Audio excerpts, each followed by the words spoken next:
Hello, I'm Lauren Hubele, and I'm here with my dear friend and mentor, Jyoti Wind. Jyoti, welcome. Thank you, Lauren. Good morning. This is Shamanism, Metaphysics, and Grace, and today Jyoti and I are going to navigate some beautiful and interesting waters together. But before we do, would you like to open up this space? I would. Thank you. I'd like to call in the directions.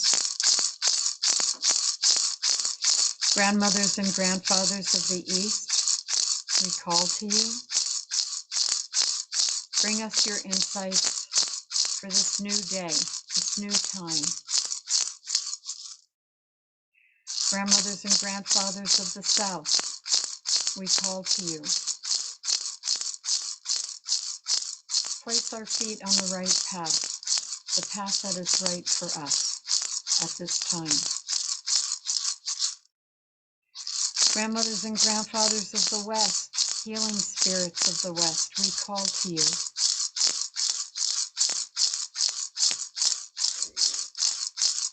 Help us give our life meaning, waking up to our own healing process. Grandmothers and grandfathers of the North, wisdom keepers of the North, we call to you. We ask for your wisdom, the ability to see what we look upon. Grandfather Sky, keeper of the starry night, we ask for your blanket of protection. Grandmother Earth, we ask for a reminder of our own mercy and compassion. And we thank you for the bodies we occupy. And to that voice of wisdom, that medicine being that lives in our hearts, may that voice be audible.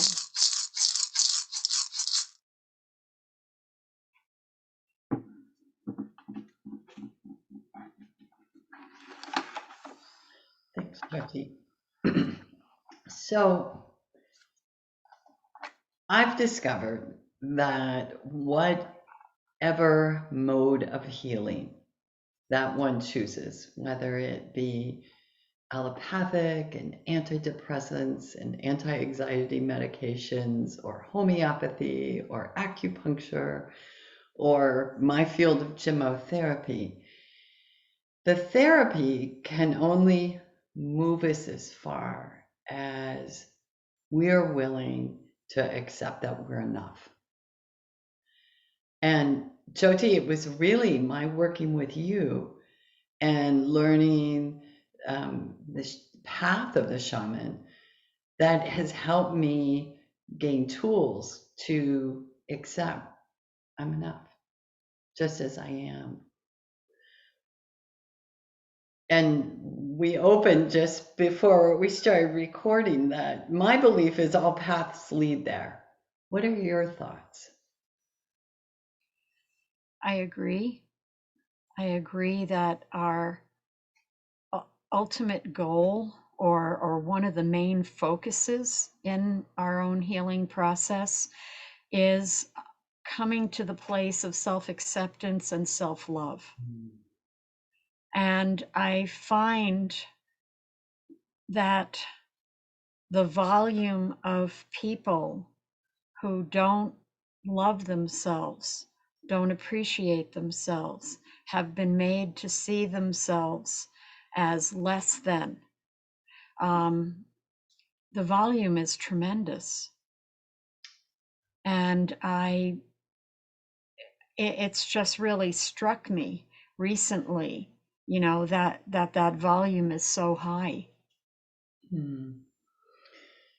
Jyoti, I feel this as well. And yet, I think it's not something that's happening to folks on a conscious level. They're not aware that that's even a missing ingredient. I agree.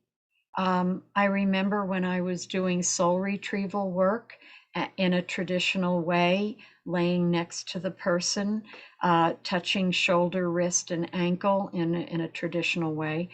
And I would be laying there getting ready to do the journey to find pieces of them that was missing, and I would all of a sudden have these feelings, not so much thoughts, but have these feelings that of criticality and I don't know if I have the words for it, but of a lack of self love, Mhm. and and these feelings were there, and I thought, well, I don't know if they're mine. I don't normally think that way about myself or feel that way about myself.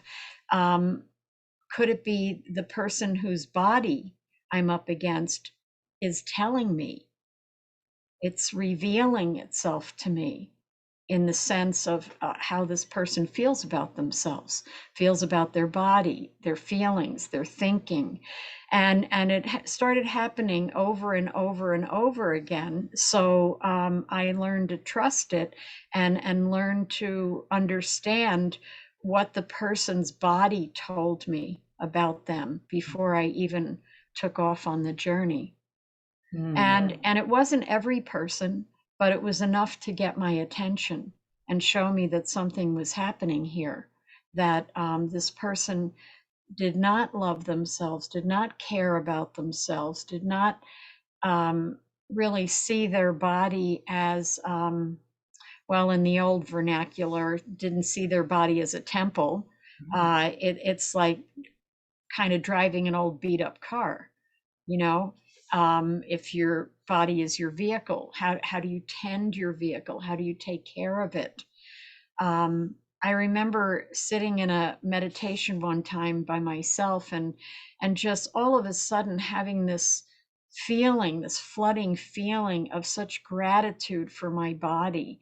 And I reached down and touched my feet and just held my feet and thanked my feet for all the miles and all the places my feet had taken me in such good condition, you know.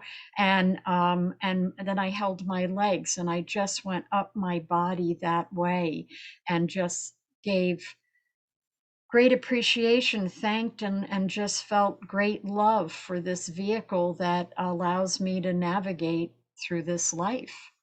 Mm. It's a place to start. And yet that can be a very big leap for so many people, which brings me to my question. I'm sensing the same thing um, in our culture today of this, I'm not enough, I don't love myself, and nor can I even care for myself. Where do you think this messaging is coming from, Jyoti? That's big. That answer is big because it has many facets to it. I believe that we come in as the divine child when we're born into and bringing with us an innocence and a connection to the divine from wherever we've been before we come into this body this time. And yet we also bring with us certain jobs that we have to do. We can call them karmas, or we could call them just some unfinished business. Um, and so it's a mix of several things. I think it's a mix of our childhood and the messages we got early on. I think it's also unfinished business that we're working on as a soul. And I think it's also glimpses of our unconscious, the things that we do, and then go, whoa, wait a minute. I need to rethink this. Maybe that's not how I want to set something in motion. So we're aware of the things we do that maybe don't measure up to our integrity, because we're learning, we're growing, And so I think there's, um, I don't want to say obstacles.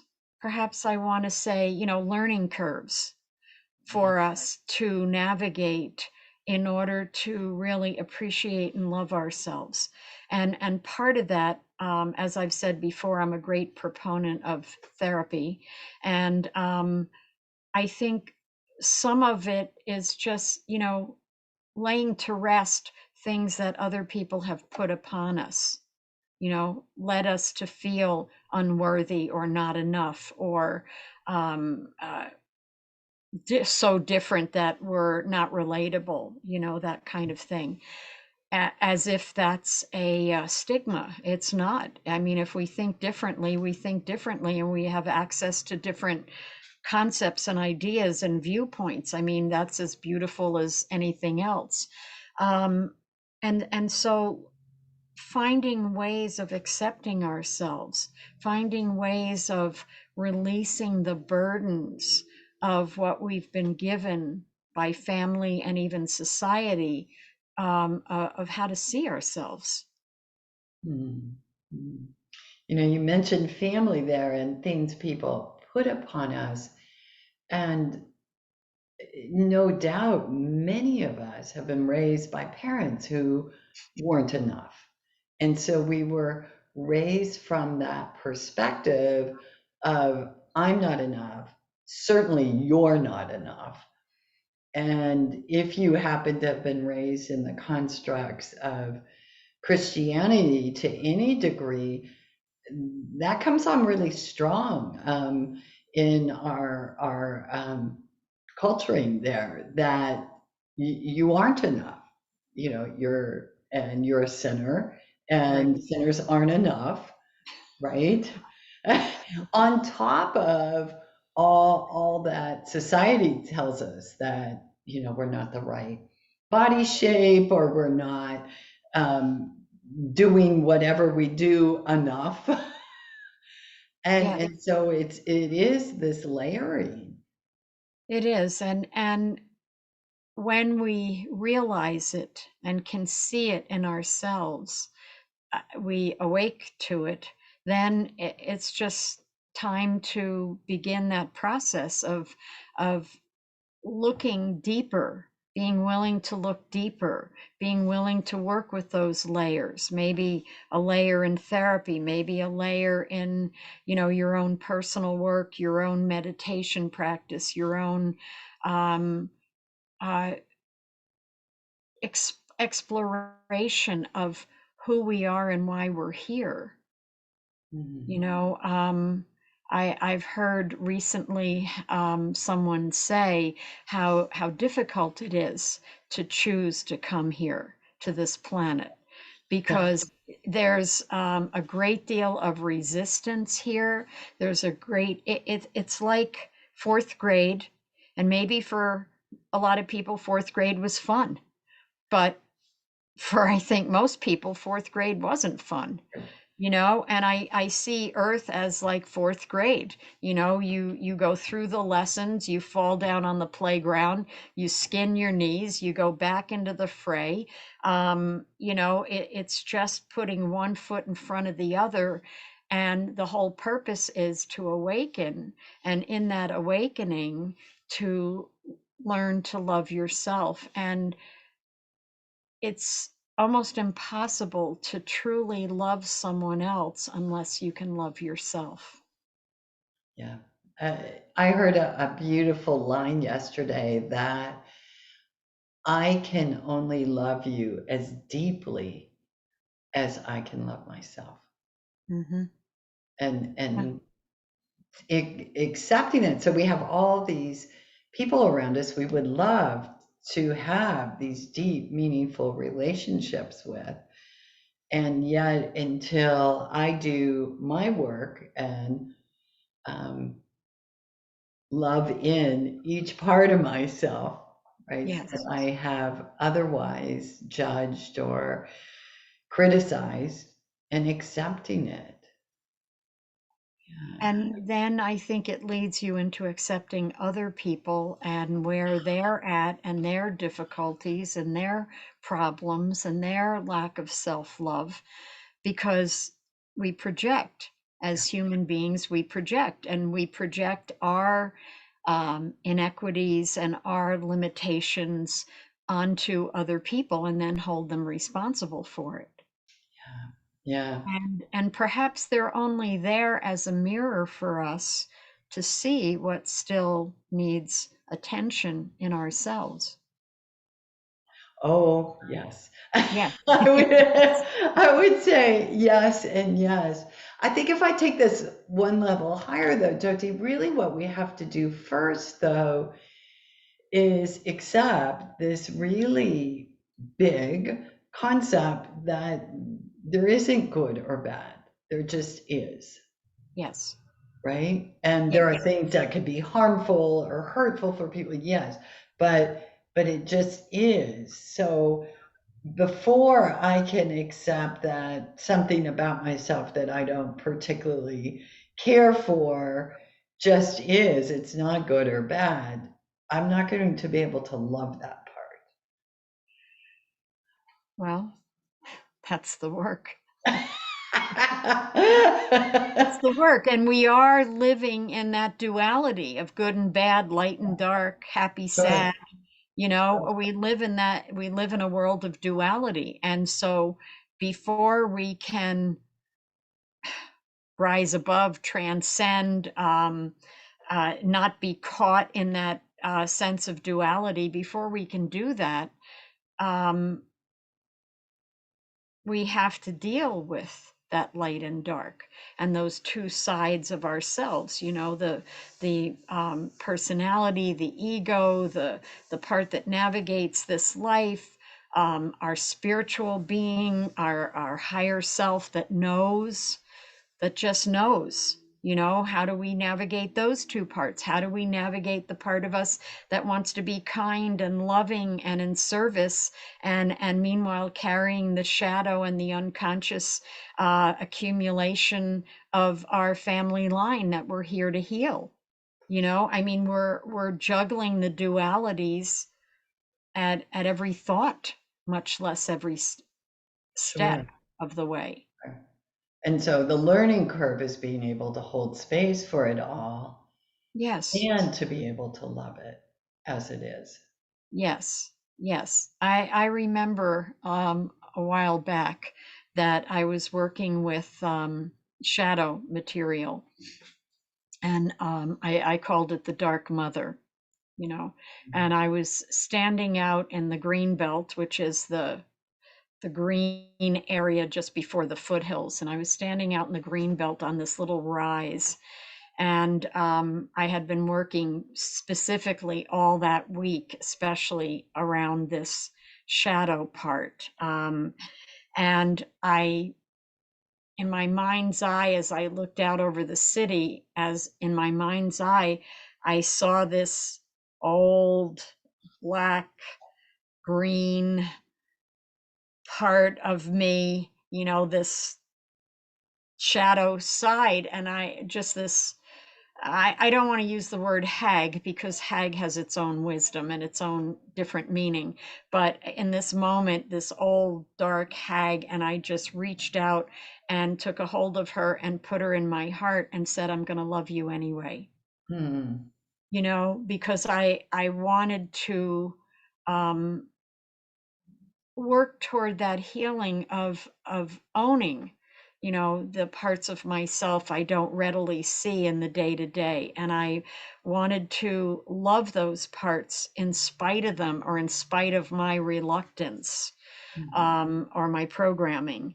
And so I just reached out and put her in my heart and loved her and carried her with me, and it changed aspects of my life almost immediately. Yeah. Oh, I can attest to those kinds of shifts myself. And, as we were talking earlier, sometimes it's just these little micro experiences Yeah. that produce the largest shifts. Jyoti, what is coming to mind is our talk that we did several episodes back on metaphysics.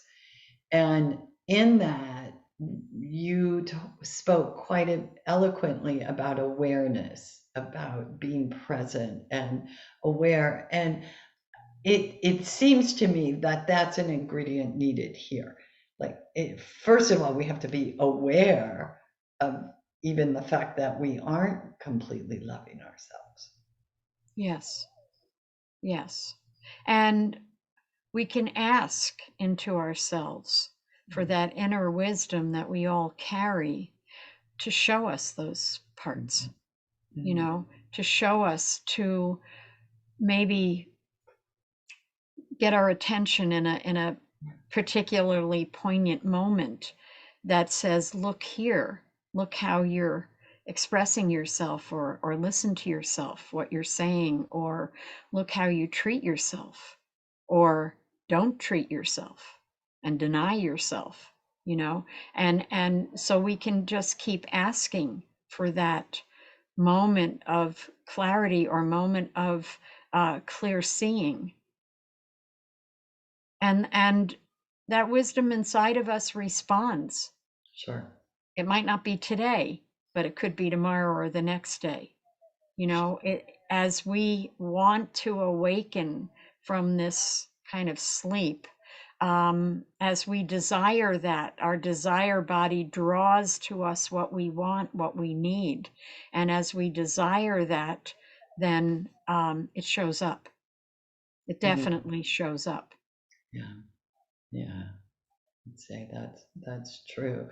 It, this going back to awareness, and I think for folks that maybe have joined us since, I highly recommend backtracking a little on our episodes and listen to the one on metaphysics, because developing a practice that brings you into the present moment is critical in any of this self-healing. And it doesn't always have to be on a cushion. Right. Right, absolutely. I've had some of my strongest experiences standing by a creek, um, hiking up a hill, just sometimes cleaning the house. I mean, it just even in a conversation with someone, all of a sudden I'm um, kind of tasked with, listen, this is for you too.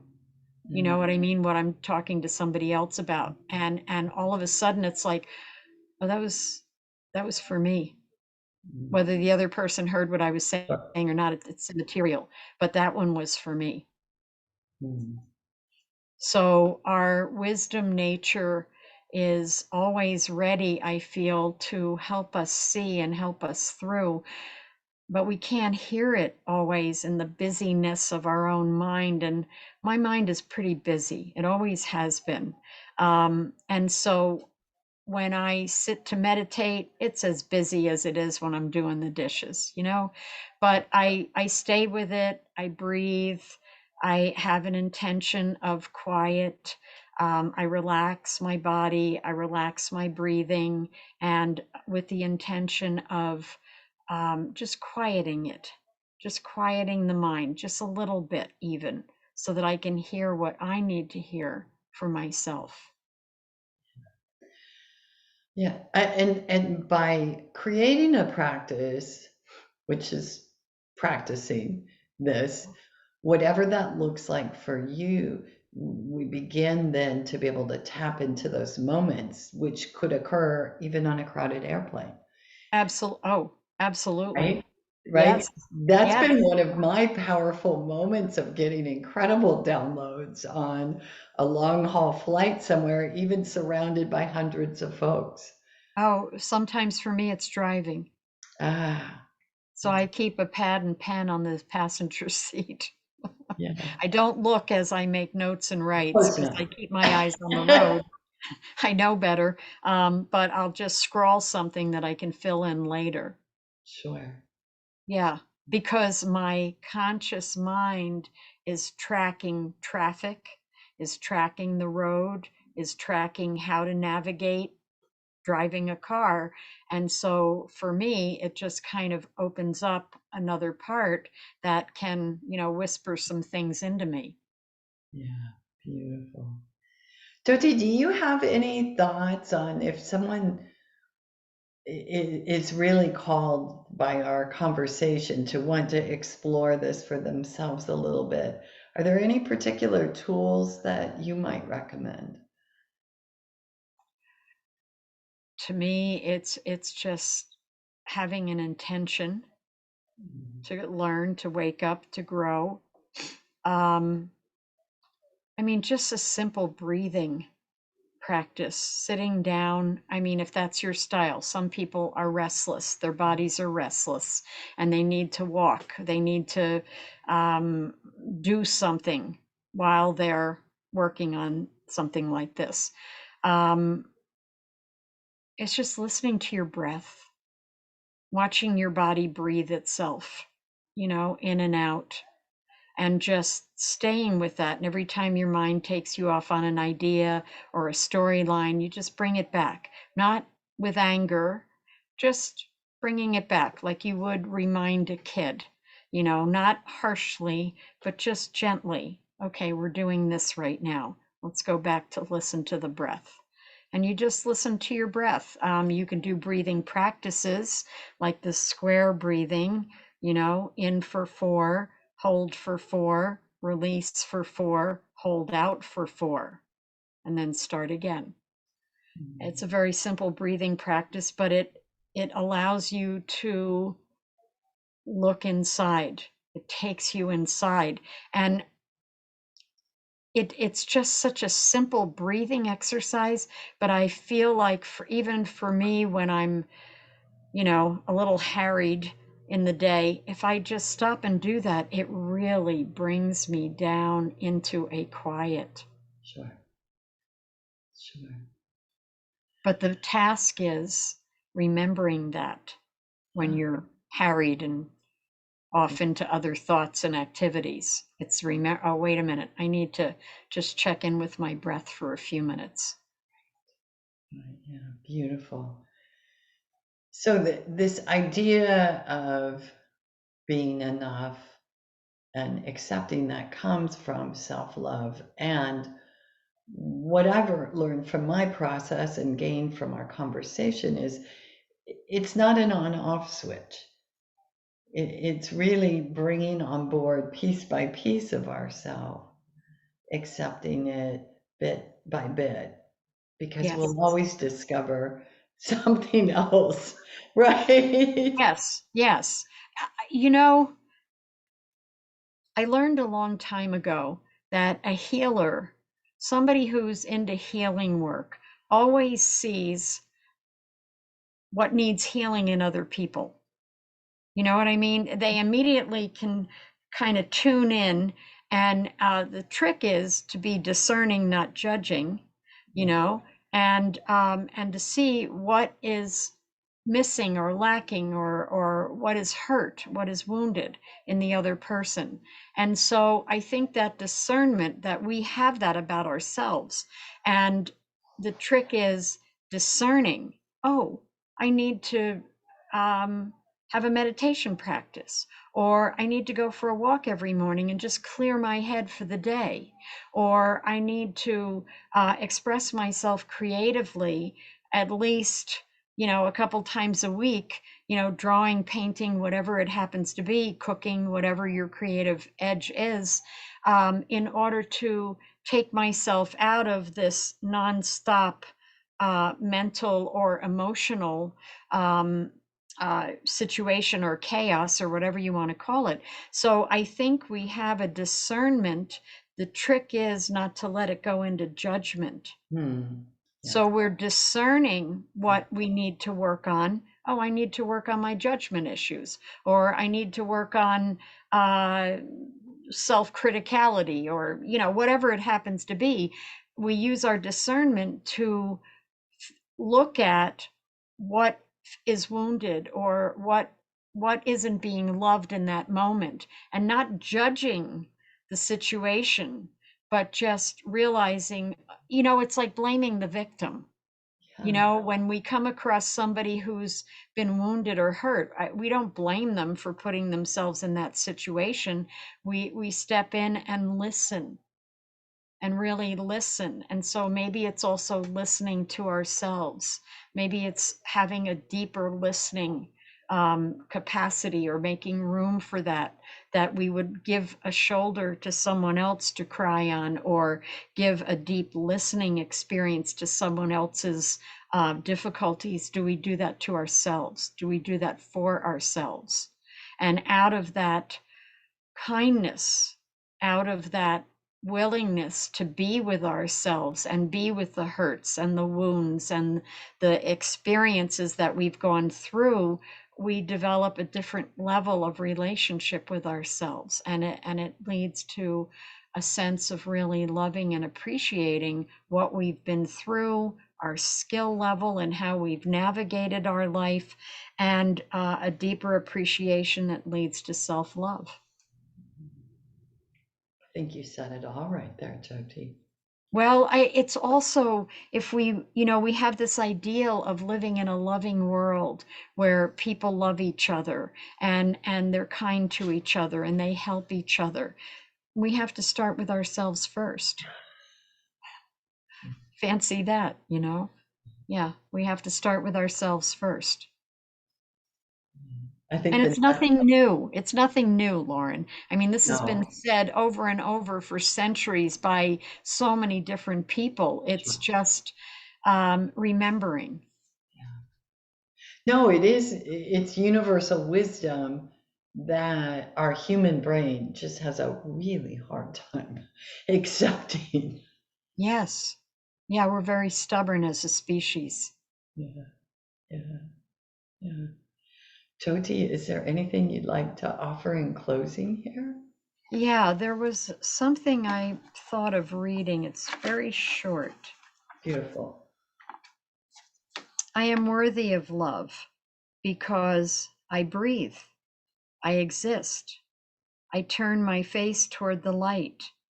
I carry within my heart love, the love that binds all and everything together. I am worthy of love because that is all there is. Thanks, Jyoti.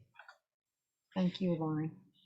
Yeah, thanks for sharing your wisdom. And I'd love to guide folks over to your website if they'd like to learn a little bit more about your work.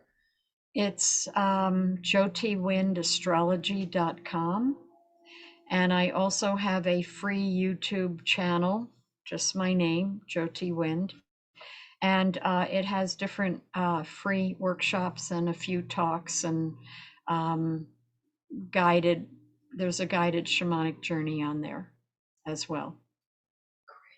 Great. And on your website, folks can also learn about upcoming classes you'll be offering. Upcoming classes, blogs with astro updates of what's going on astrologically in the week, Great. usually.